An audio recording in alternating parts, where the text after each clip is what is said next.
С гордост представяме уникална колекция от стихове, сътворени от млади и вдъхновени творци.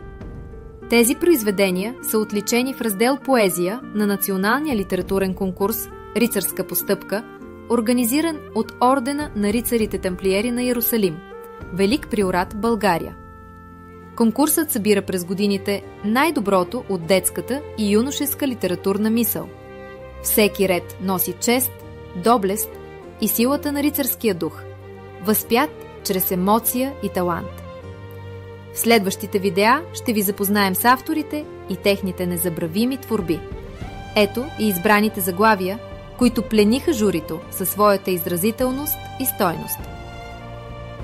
И страниците на рицарството – Любов Влашева. Идеали вечни – Величка Зардашка.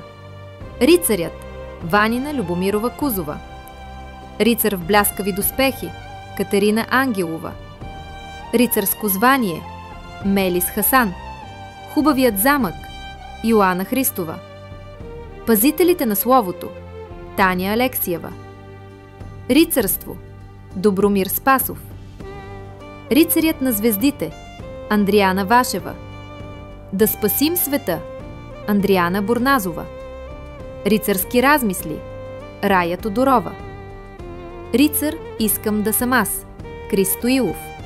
Рицар – Константин Хонек. Легенда от бъдещето – Мартин Зафиров.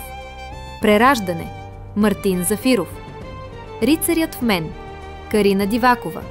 Рицар без доспехи – Мелис Хасан. Малкият рицар – Емил Филев. Тези стихове не само съживяват духа на рицарството, но и демонстрират колко дълбоко и красиво може да звучи истината, когато е казана с поетична сила. Младите творци са доказателство, че литературата има бъдеще и че идеалите на рицарството живеят и днес, в сърцата на децата. Проектът е не просто литературна инициатива, той е платформа за изява, признание и мотивация. Всеки автор вложи не само умения, но и душа. Стиховете пренасят читателя в свят на морал, вяра и смелост. Благодарим на всички участници, техните преподаватели и вдъхновители. Те сътвориха нещо повече от поезия. Създадоха мост към духовното и възвишеното. Желаем ви приятни мигове с тази съкровищница от рицарска поезия. Очаквайте нашите видеа, посветени на всеки от талантливите автори.